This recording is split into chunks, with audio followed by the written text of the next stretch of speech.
It's the Real News Network. I'm Charleston coming to you from Baltimore.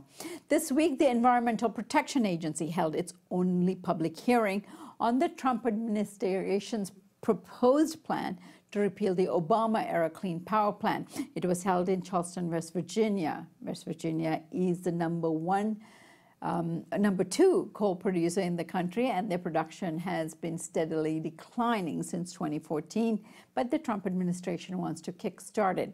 The Obama administration's Clean Power Plan focused on reducing emissions from coal-burning power plants, as well as increasing the use of renewable energy, and also, of course, energy conservation along with it. It was one of the main pillars of the U.S. submission to the Paris Climate Accord. To discuss the hearing that is underway is Liz Perera. She's the Director of Climate Policy at the Sierra Club. She joins us today from Washington, D.C. Thanks for joining us, Liz. Thanks for having me. So, Liz, you were at the hearing. Give us a sense of the hearings and the atmosphere and the circumstances you observed. Well, you know, this was the only public hearing that the Trump administration has announced for the Clean Power Plan. And we're talking about the Clean Power Plan had an unprecedented amount of support in the U.S. There were a total of 5 public hearings all over the country. 5 million comments came in support. There's really never been a rule coming out of the federal government that's had such incredible public support. So the fact that this was the only public hearing and it was in West Virginia was a real problem for many of us, because most of the U.S. actually wants the Clean Power Plan. The large majority all want the Clean Power Plan, want clean energy. So the Trump administration and Scott Pruitt, who he chose to be the head of EPA, decided to hold this hearing in an area where they thought would be extremely sympathetic to their side, the coal country's kind of capital, which is in Charleston, West Virginia. So the atmosphere was I would say, tense. I actually came in first thing in the morning and gave my testimony, and I came into a very small room at the capital of West Virginia, and they basically had filled the room full of coal miners.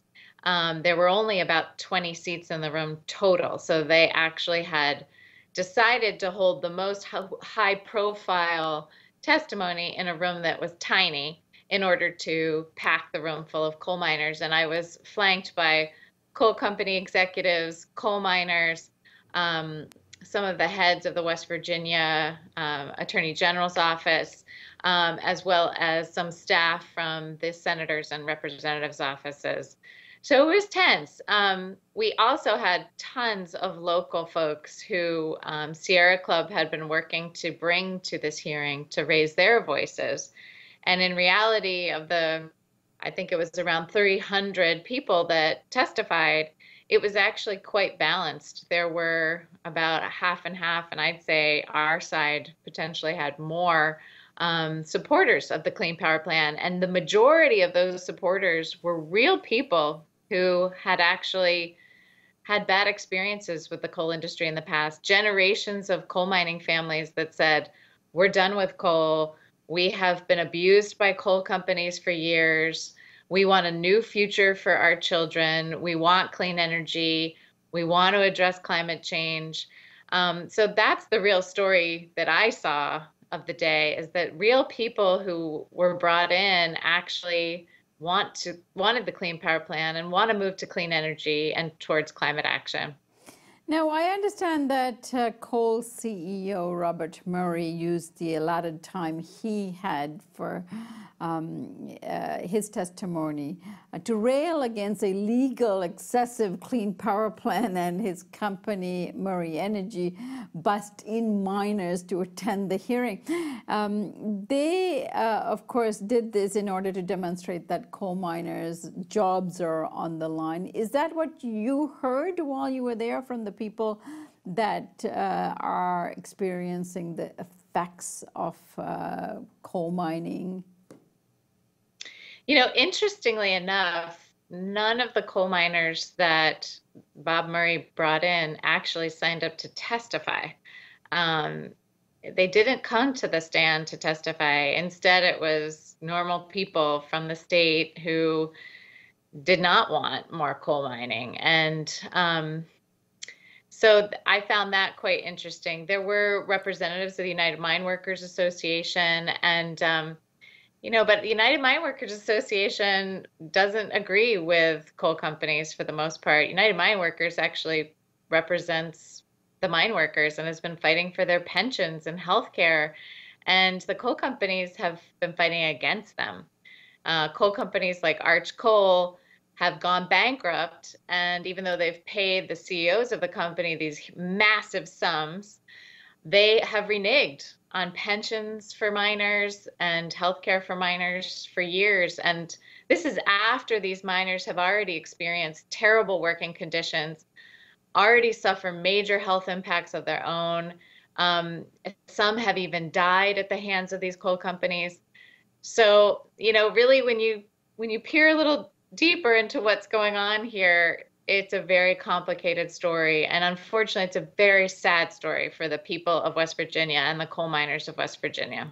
I understand that shortly after Murray's testimony, a retired mine worker, Stanley Sturgill, who suffers from respiratory problems, pledged that as long as I can draw a breath, he said, I will keep fighting, working to fight climate change and protect the land and the country I love. What was the response of the people to that?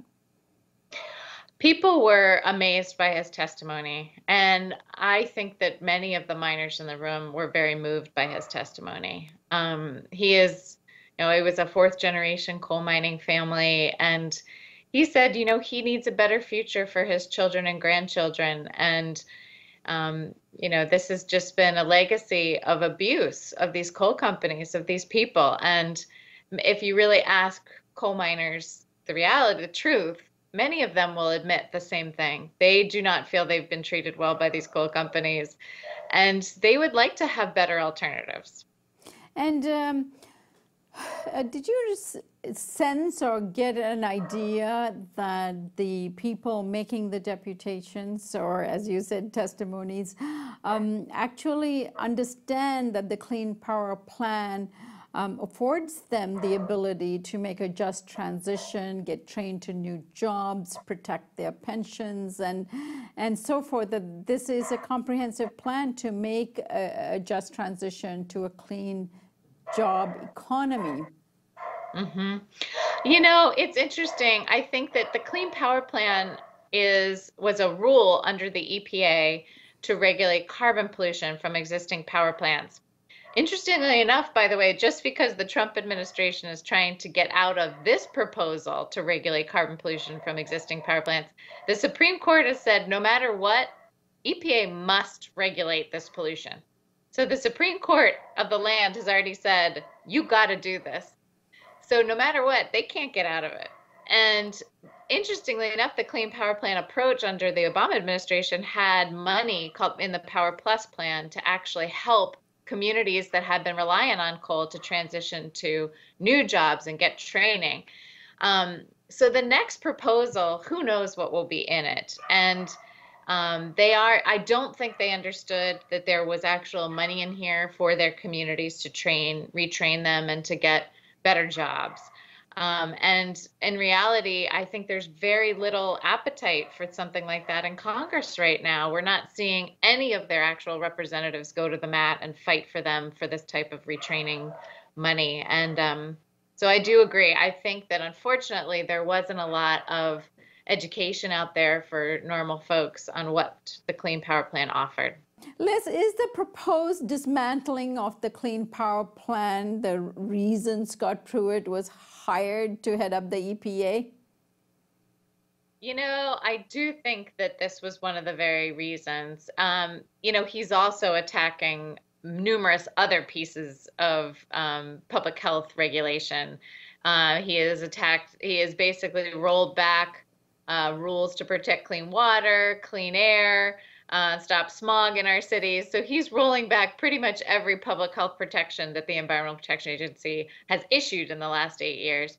But President Trump knew, and if you've seen the War on EPA documentary, Bob Murray's pretty frank that he went to Donald Trump and said, look, I've got all this money for you for your campaign, but you better hire somebody that's going to roll back all these regulations and this Obama overreach at EPA. He makes that very clear, and that's what President Trump is making good on. He was given money directly from coal companies and fossil fuel companies that actually hold the coal, so they want their coal to be worth more.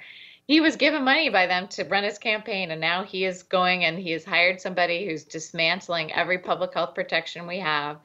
And this Clean Power Plan was one of the major things that he was pledging to do, to roll back. Right. So after these testimonies and community meeting that was held by the EPA, what happens next?